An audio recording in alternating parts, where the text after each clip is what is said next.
Hi guys, Dave here, RN RV Chronicles. Today I wanted to talk about some of the upgrades that I've done to this motorhome. We have a 2015 Newmar Canyon Star. It's a 3914 floor plan, and it is on a Ford F53 chassis. Now, if anybody is familiar with the Ford F53 chassis, there are some inherited problems with it, especially for driving. Now, some coaches have the tendency to drive a little bit better than others, based off of the manufacturer, but it's also based off of how the weight is distributed in that coach.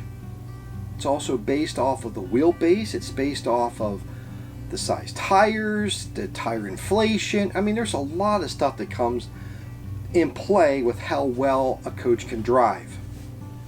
I will be totally upfront.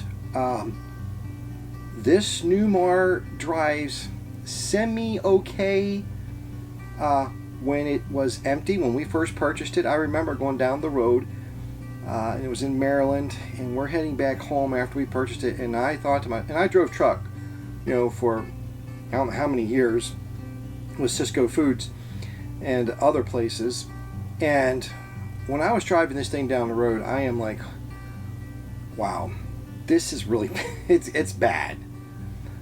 In fact, I mean, it was so bad that I thought to myself, really, how can Ford or anybody allow vehicles that drive this bad to be released and allowed to be sold?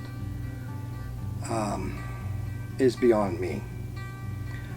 Yes, I know there's a lot of people that have Newmars and Fleetwoods and whatever may have you, Winnebagos, and they're all like, man, drives great.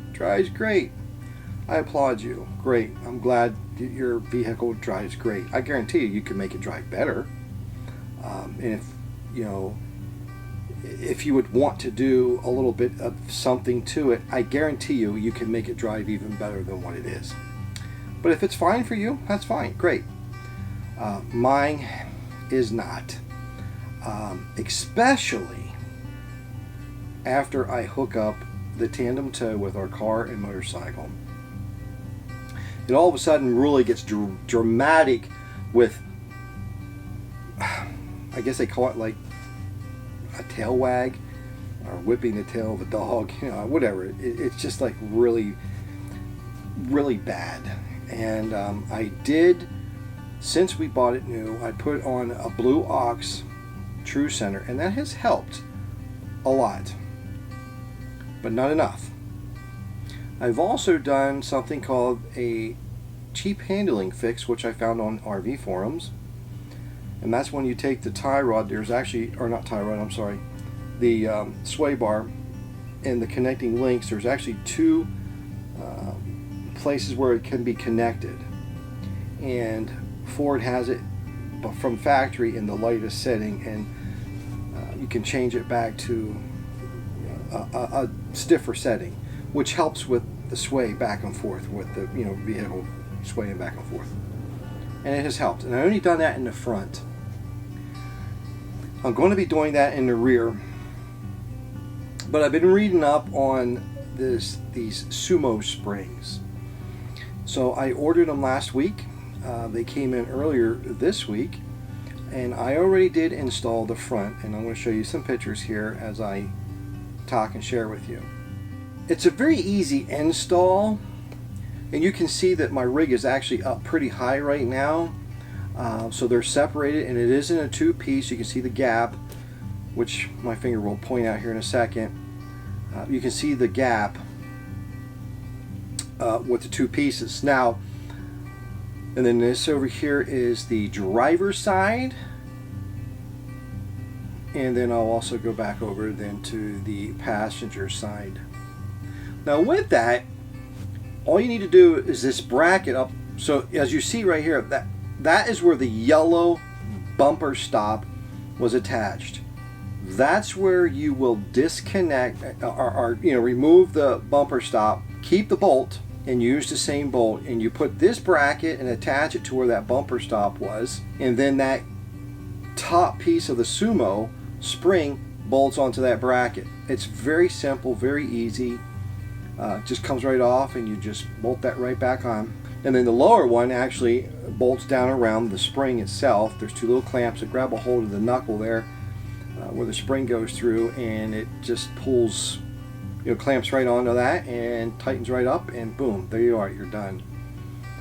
It is a two-piece system, as you see, and that is, it was very easy, and I'm sorry that I did not get video of me installing that one. However, I will be getting video of me installing the ones in the rear, and I'll be doing that next week here sometime. So I'm really hoping that these things really help out with the drivability of this rig. The main thing I'm looking for, listen guys, I know it's not a diesel pusher, and I'll never be able to make it like a diesel pusher, but currently where I'm at right now, I have a love-hate relationship with this rig. We love the floor plan, we love the wall construction, the insulation. It's very easy to keep cool in the summer, and very easy to heat in the winter time. It's just very well constructed. And since we're parked for like 13 weeks or longer at a time because of Katie's assignments, we don't drive it a whole lot. But when I do, I want it to be an easier, more comfortable drive. What I want to do is be able to take it and make it drive a little bit more straight down the road without having all of that whipping going on. Like I said, without the tandem toe on the back, it actually drove okay. It wasn't perfect, it drove okay. But then once we attached the trailer or the tandem toe and was heading down the road, it does a lot of whipping. So I'm hoping that this takes care of that. I will keep you guys updated and informed about it when we leave here in about 3 or 4 weeks. We're going to be going to our next assignment, and I will give an update while I'm driving, but also, a really good in-depth review about it at a later point once we get to our destination.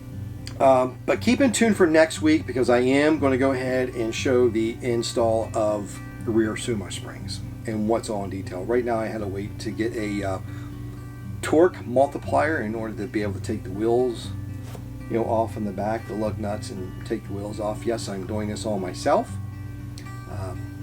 Bob might come over and help me, and y'all know Bob from our channel.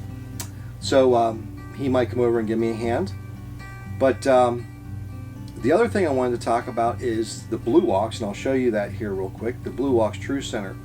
And what I really love about this Blue Walks True Center is that going down the road, I can literally push a button and recenter for center, if that makes sense. It'll readjust where the center point is. And in other words, if I have a wind that's pushing me to the left, coming from the left, pushing me rather to the right, and it's coming from the left, and it's really pushing hard, all I got to do is steer into the left, push that button, and that will change center, and it will actually help me then fight that wind. Obviously, once that wind stops, now you're going to be oversteering and going to the left, so now you're kind of pulling back to the right, so you just recenter and you're fine. I like it. It works fine. No problems with that. It really has helped out on keeping center, but the tail wagging back and forth, in the rear with the trailer back here has really been, it's been cumbersome. It's and there's times, especially when the wind's really going, it's pretty white knuckle. So, anyways, like, subscribe, and share, and make sure you watch for next week, because I'm going to show the install of the SumoSprings in the rear. God bless, take care, and we will see you soon. Bye for now.